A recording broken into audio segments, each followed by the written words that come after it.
maiintindihan nyo talaga.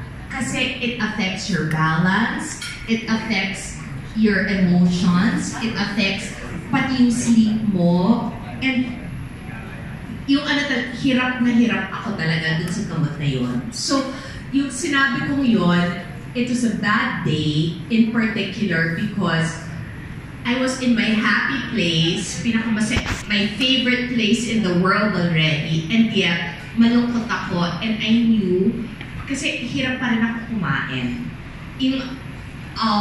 It's an ongoing thing for me, and that's why I'll go back lang this is something na sinabi. The only reason I would ever be interested in going into public service would be for healthcare.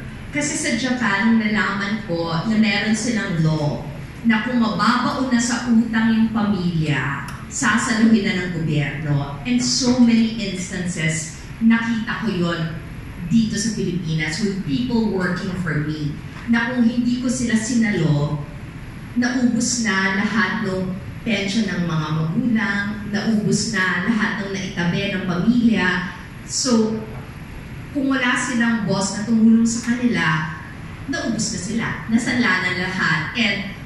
Pero ganun tayo mga Pinoy, di ba? We'll do everything para masave ang magulang natin.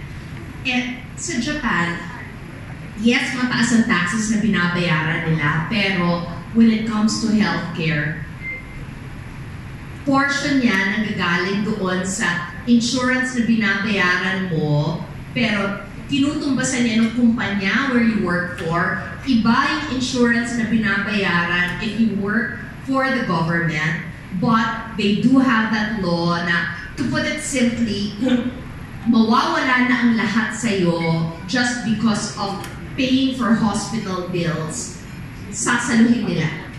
So sabi ko, that's one thing this country needs. I don't know kung saan manggagaling yung pondo for that, but that, sabi ko, ano lang ba talaga ang top of mind natin? We want good education for our children, but we love our parents eh. Come what may, di ba? Gagawin natin ang lahat. Doon, ang lungkot kasi yung mga magulang nila, sa sobrang pagka-busy para may angat ang pamilya, napapabayaan. They're on their own. Dito hindi natin pinapabayaan ng magulang natin. So parang naisip ko talaga na that's the only thing. So I'm not a socialist. I don't believe in universal healthcare because nagbabayad naman ako ng aking talaga. I pay for my insurance and all, but I believe that those with less should not be made to suffer more just because mahal nila yung parents nila. About depression and all, it comes and it goes because of autoimmune. But I think if you're asking me why I feel good, because I saw my sons happy. That's my answer. I think when I saw how Kuya was so happy yesterday, yun na siguro yun. I know you're from Manila Times. I know you cannot stand Aquinos. So, but it's true. I'm realistic. Alam ko naman eh, di ba? Parang everything na lang ginawa namin yung Jolly, no? Hate kami. But it's okay. We will, of course, write fairly. Yeah, I put you on the spot. I'm sorry. Honest lang ako. Yes. We know that. Yeah, super honest. We appreciate that. Yesterday kasi, kahit anong gastos ang gawin ko, hindi ko mabibili yung kaligayahan that I saw kay Kuya Josh. Kasi, it's always a touch and go for them kung sasama ba si mama o hindi. And actually, my sisters pulled a fast one on me because I thought it was just my sisters. Okay, now you're getting the full story. So, nagulat ako when getting into the restaurant, I already saw the guards of my brother. And they all said, Ma'am! Napagalan sila na, Happy Easter! So ako talaga sabi ko, so ako talaga, okay, ito na. So, dire. And then, doon ko na nakita yung ngiti ni Kuya. So, because when, it's been a year, and I think na yung panganay ko ang pinaka-nag-suffer. So, nung nakita ko na happy si Kuya, and nakumpleto na yung, parang for him, kumpleto na yung mundo niya, okay na ako. So, if you ask me, malaking bagay dun sa lungkot na yon was because I knew na pinahirapan ko yung family namin. Just one more question, Ms. Chris, if you don't mind. Yung post mo rin po before the Holy Week, you were saying at the time that you were choosing to let go of social media because, you know, you needed to heal physically and also inside, you know. Syempre, everything that brings any negativity usually, diba, blocks any form of healing. But still, you came out and it had to do with politics also, kahit papano. Did you ever think at that point nung una, should you also choose to stay away from politics for the time being habang naghihil ako? At ba't mo na piling? You don't think about yourself pa din eh. Sorry, this is a character trait instilled in us by my mom. My brother will never talk, and I know na had we been in speaking terms at that time, napagalitan ako to the highest heavens na don't be my spokesperson, gaganon yun. Pero, hindi mo maaawat eh. Diba? Ipagtatanggol mo ang dugo. I can only imagine what's happening with other families. Kasi, diba, I can imagine what's happening with the Estradas right now.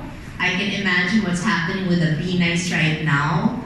Kami nga, hindi nga kami tumatakbo, diba? So, but, doon nabasa ko yun, parang you lit a dynamite. Sorry. Yung talaga, I'll take a bullet for him. And that's what I said. Na, okay, kung siya si Batwoman, Chris is so ready to be Catwoman anything. Willing ako na ako na yung maging kontrabida sa mata ng lahat. Because that's the truth. Na things had to be said. And if it had to be said in those words, I'd do it all over again. Because that's what you do for family. And actually, I'll go back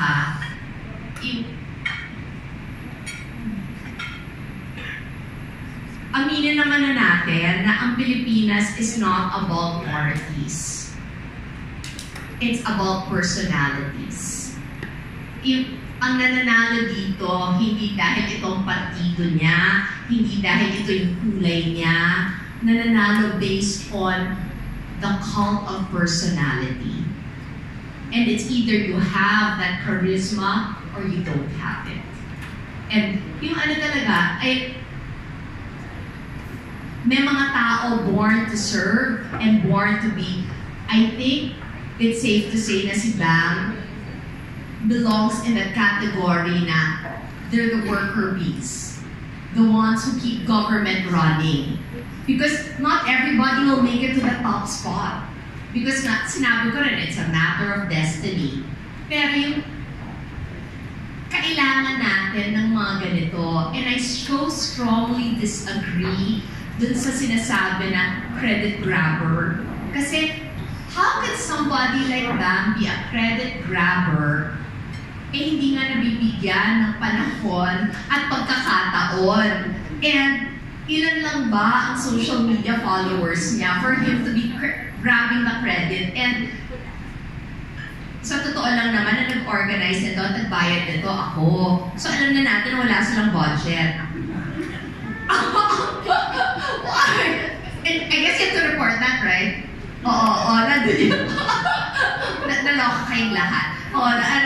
Diba? So parang, in order for you to sustain and for people to know what your projects are, you need money.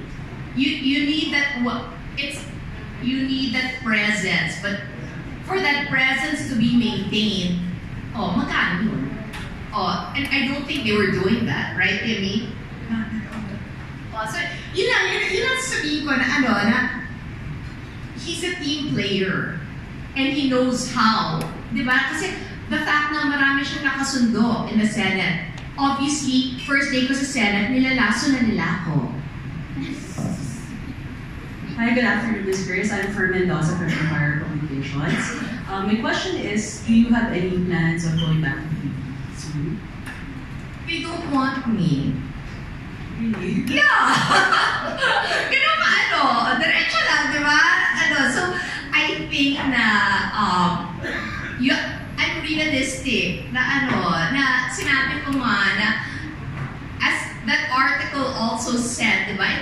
it said some truths talaga na you don't want to be associated with the color yellow and ano. So that's fine by me because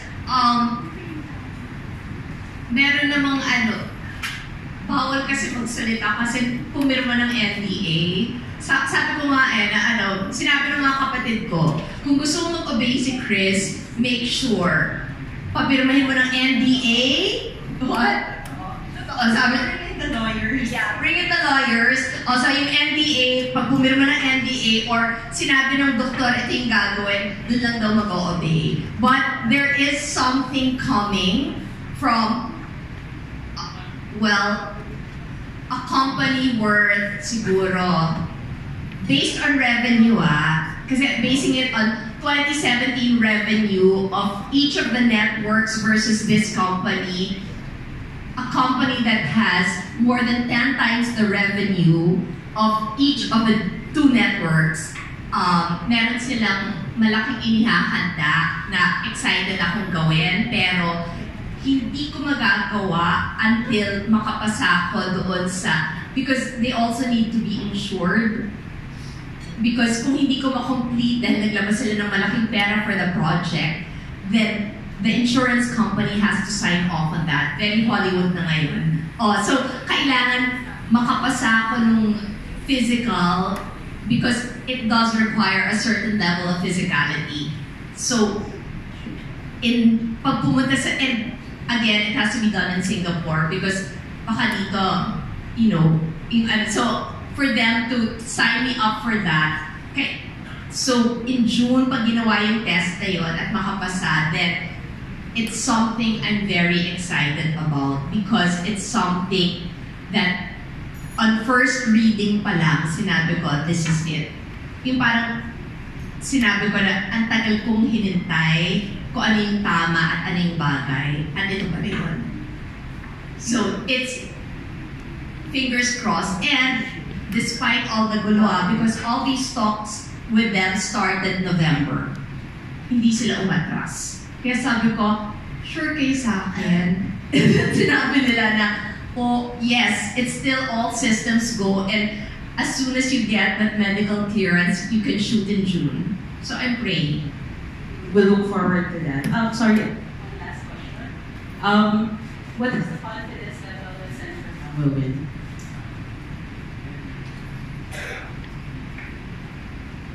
You can only hope for the best until that last vote is tallied. Pero, ako ito yung paniniwala ko. Regardless of how popular a president is, may nakakalusot na isa o dalawa. I remember sa mom ko, at that time, ang nakalusot was President Era. Tama ako, di ba, sa history? That was the very first time we had senatorial elections. And then, am I right? Can someone correct me? Any history buffs here? Na because I don't want to be spouting anything na maling info. Pero am I correct that the first senatorial elections, the only one na nakalusot was now Mayor Era, but then tama? Lahat nag-google na. They're surprised.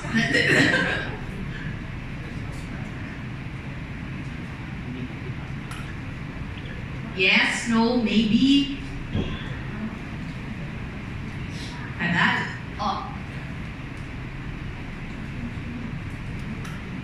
Ano elections yun? Yung senatorial? 1987 or 88? Can someone check?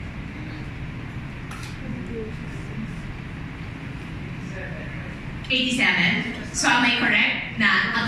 What? Number 13 out of the 24. Tama? 14. 14 na ba? So may dalawa. So it was, there were two. So, dalawa na hindi admin. So there was era and Enrile. So, basing it on through the years, diba, na ano, if you base it on how Filipinos think, we always choose, regardless of popularity, of the one sitting on top. May isa o dalawa, kung suswertehin tatlo, because it was, yun ang nangyari kay Noy, right? In 2013, his midterm. Na 9-3 nung sa kanya, di ba? Nung Henoy nakalusot na tatlo was Nancy Binay, help. JV Ejercito and Onasan. So, you know what I mean? Na merong melulusot at lulusot kahit papano. So, sabihin na natin, worst case scenario is it's an 11-1. I would like to believe that one will be Bam. Kasi diba, independent si Nancy, independent si Grace po. So, and they're already up there. But obviously, somehow, somewhere, merong isang opposition na branded as opposition na nakakapasok. And siguro yun na lang ang dinadasal na kung meron mang isang opposition na makakapasok, let it be Bam. Wala na sa aming vote doon, no? Okay, wala. Okay, thank you. Kinabahan, but that is based on statistics and based on the thinking of the people. That's it. But of course, I am only one vote, and everybody else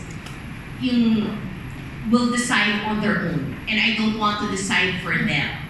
In the same way na ayokong diktahan ako. Kasi yun ang ginagawa eh. It's not like I don't read the comments of everybody na dinidiktahan ako na bakit siya. Boto ko nga eh. And the fact na, para lang klaro huwag niyo naman sabihin na nagyabang na naman. Hindi po. Pinapatunayan lang na honest citizen because both as a business owner and both as an individual taxpayer, 44.8 million pesos ang kinontribute ko noong 2018 in taxes. So, yun ang binayaran ni Chris Aquino sa gobyerno. So, may karapatan siya. At hindi yun sa pagyayabang, pero pagpapaalala yun sa lahat na gawin natin ang tama at magbayad tayo ng tama. Dahil walang mga shortcut dyan. So kung ito yung opinion ko at yun ang gusto kong gawin, lahat tayo, basta citizen tayo at sumusunod tayo sa batas, we have every right to express our opinions.